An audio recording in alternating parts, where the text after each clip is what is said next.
So hello everyone, তোমাদের জন্য আজকে আরও একটা আপডেটটা হচ্ছে animal research development department government of Tripura থেকে এই নোটিফিকেশনটা পাবলিক করা হয়েছে, যেখানে তোমাদের একটা গুড নিউজটা কি, এখানে তোমাদের total animal research development department government of ত্রিপুরার মাধ্যমে একটা নোটিফিকেশন প্রকাশ করা হয়েছিল ড্রাইভার পোস্টের জন্য।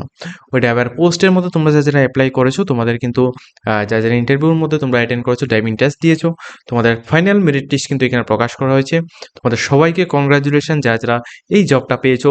টোটাল 50 জন চাকরি প্রার্থী যারা এই চাকরিটা পেয়ে গেছো, তোমাদেরকে এখন নেক্সট স্টেপ কী করতে হবে, প্লাস তোমাদের কারা কারা পেয়েছো, তোমাদের সবাই লিস্টটা আমি তোমাদের এই ভিডিওর মাধ্যমে ডিসকাস করবো। যারা আমাদের জব সাইটের অনলাইন ইউটিউব প্ল্যাটফর্মটিকে সাবস্ক্রাইব করে রাখুন, চ্যানেলটিকে সাবস্ক্রাইব করে নাও, যাতে করে প্রত্যেকটি ইনফরমেশনগুলি দেওয়ার সাথে সাথে তোমাদের কাছে পৌঁছে যায়। প্রথমত এই নোটিফিকেশনটা দেখে নাও। এই নোটিফিকেশনের মধ্যে তোমাদের কিন্তু সমস্ত ডিটেলসগুলি এখানে মেনশন করা আছে। এখানে তোমাদের যাদের ওয়ালকিন ইন্টারভিউটা হয়েছিল 7 তারিখ 5 মাস 2026 এই ডেটে। 11 মান্থের জন্য কন্ট্রাকচুয়াল বেসিকে তোমাদের এই নিয়োগটা করানো হয়েছিল, বাট এটা 11 মান্থের জন্য এখানে হবে না, এটা তোমাদের পার্মানেন্ট বেসিক এখানে হবে। সমস্ত চাকরি কিন্তু কন্ট্রাকচুয়াল বেসিক হয়, কিন্তু এগুলো পরবর্তী টাইমে এগুলি তোমাদের রিনিউয়াল হয়। তো এখানে প্রত্যেকটা ক্যান্ডিডেট ইউআর এর জন্য গোমতী ডিস্ট্রিক্টের টোকেন নাম্বার 73। তোমাদেরকে কংগ্রাচুলেশন প্রসঞ্জিৎ পাল, তুমি এখানে সিলেকশন পেয়েছো। টোটাল মার্কস হচ্ছে 100-এর মধ্যে 97, ঠিক আছে।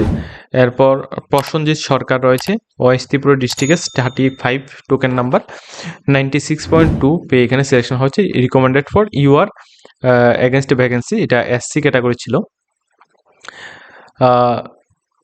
এরপর হচ্ছে শ্রী সূর্য দাস, যেখানে ধলাই ডিস্ট্রিক্ট থেকে এসসি ক্যান্ডিডেট, এখানে 51 টোকেন নাম্বার 94%, 94 এখানে পেয়েছে। এটাও কিন্তু এগেনস্ট ইউআর এর মধ্যে এখানে পড়ছে, ঠিক আছে। ইউআর এর ভ্যাকেন্সির মধ্যে এটা রিকমেন্ডেশন দিচ্ছে। তো এইভাবে করে কিন্তু প্রচুর ক্যান্ডিডেট এখানে, ভালো পরিমাণ ক্যান্ডিডেট এখানে সিলেকশন পেয়েছে, ঠিক আছে। এখানে যারা সিলেকশন পেয়েছে সবাইকে কিন্তু আমাদের জব সাইটের অনলাইন ইউটিউব প্ল্যাটফর্মের তরফ থেকে সবাইকে মিনি কংগ্রাচুলেশন জানাচ্ছি। এখানে 50 জন তোমরা যারা চাকরিটা পেয়েছো, তোমাদের এখন কি করতে হবে এটা আমি তোমাদের এই ভিডিওর মাধ্যমে ডিসকাস করে বলছি। এখানে টোটালি 50 জনের সবার কিন্তু নাম দেওয়া হয়েছে। এখানে যারা নাম এখানে রয়েছে সবাই কিন্তু এই জবটা পেয়ে গেছো। এখন তোমাদের কি বলেছে দেখো, লাস্টে all selected candidate here by register begin that their original documents at the time received in engineer appointment letter and for the verification। অর্থাৎ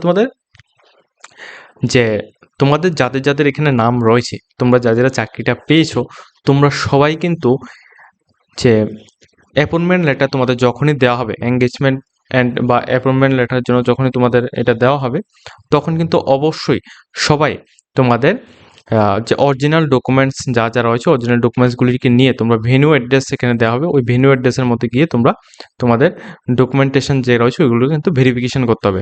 যদি তুমি ডকুমেন্টেশন ভেরিফিকেশন না করে থাকো, সেক্ষেত্রে কিন্তু তুমি অ্যাপয়েন্টমেন্ট লেটার তুমি রিসিভ করতে পারবে না। সো এখানে যাদের নাম রয়েছে সবাই কিন্তু চাকরিটা অলরেডি পেয়ে গেছো। তোমাদের এখন লাস্ট কাজ হচ্ছে ডকুমেন্টস ভেরিফিকেশন করা। ডকুমেন্টস ভেরিফিকেশনটা ভালোভাবে করবে, যাতে কোনো কিছু তোমাদের ত্রুটি না থাকে। যদি ডকুমেন্টস ভেরিফিকেশনে কোনো কিছু ত্রুটি থাকে, সেক্ষেত্রে কিন্তু তোমাদের বাদ দেওয়া হতে পারে। সো ডকুমেন্ট ভেরিফিকেশন সবাই কিন্তু কেয়ারফুলিভাবে তোমরা করবে। আজকের মতো ভিডিওটা এ পর্যন্ত আছে। যদি তোমাদের ভিডিওটা ভালো লাগে, সবাই কিন্তু লাইক কমেন্ট শেয়ার করবে।